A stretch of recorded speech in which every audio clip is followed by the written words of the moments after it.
Presidential spokesperson Vincent Magwenya says President Cyril Ramaphosa was always going to respond to the 31 questions that are posed to him about the Phala Phala farm saga. Magwenya told journalists yesterday that Ramaphosa has now submitted those answers to the Office of the Public Protector, but that's after being subpoenaed for missing a deadline to do so last week. The president is under pressure to be more transparent about a robbery that took place on his farm back in 2020 amid claims that he actually tried to conceal that crime, among others. Let's unpack the latest developments now. Bring in Lawson Naidoo, the Executive Secretary with CASAC. Lawson, great to see you. Great to have you on the program as always. Thank you for your time. What was initially concerning, of course, is that the president asked for an extension. He said he'd cooperate with law enforcement officials, but still missed that deadline. When his spokesperson was speaking to journalists yesterday at the union buildings, he almost put it down to the president being too busy, essentially, and having other priorities. And that's why the deadline was initially missed. You reckon that's good enough? Good morning, and thank you very much, Ayanda. Look, I mean, I think, the president needs to prioritize this issue. When the allegations around the Phala Phala matter first surfaced as a result of the charges laid by Arthur Fraser, the president said that he was not going to comment in public about the issue, but that he would cooperate with, law enforcement agencies and other investigations. And he needs to live up to that promise that he gave. And when he received these questions from the Office of the Public Protector, as you say, he initially asked for additional time to respond. He was granted that leeway and failed to meet the deadline that he himself had set. And that, unfortunately, does not look good for the president because, he's made a promise that he will cooperate, and he needs to be seen to be doing so because we all want to get a resolution and finality on this matter.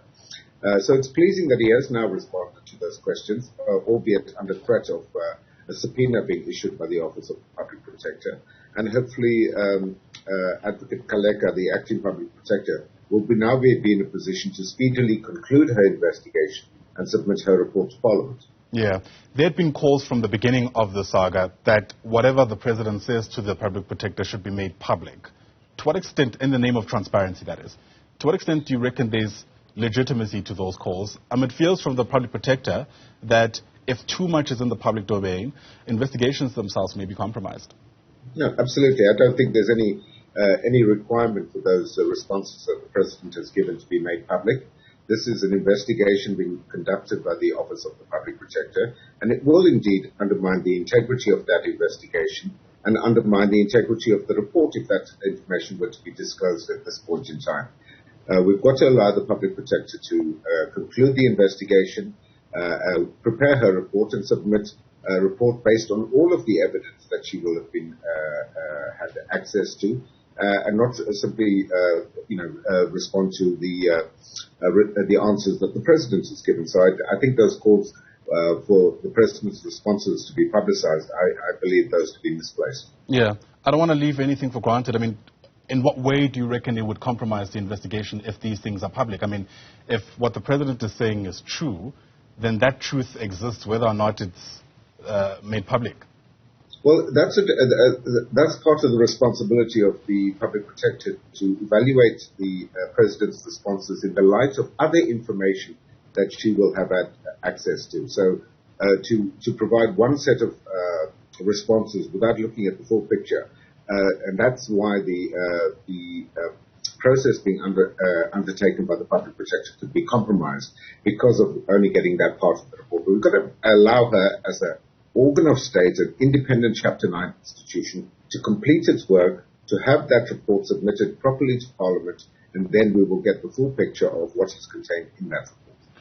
The obvious concern now is that in the interim, there's still this cloud of uncertainty that hangs over the president. Interesting to see, even from within his own party, there being suggestions that perhaps he should kind of step aside, and I don't mean it in the ANC resolution type of way, but he should perhaps give some space by not being in the office of the presidency, as it were, while there's still so many serious questions around his own integrity.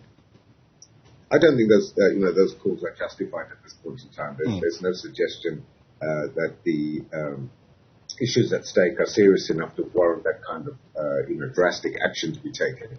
I do, however, think, and as I've said before, it was incumbent upon the president to take the nation into his confidence at the time these allegations first surfaced, to give us his perspective and to provide us with some context of what had happened. Obviously, we cannot expect him to disclose all of the aspects that are being pursued by the Office of the Public Protector as well as by the Hawks, and to allow those processes to continue.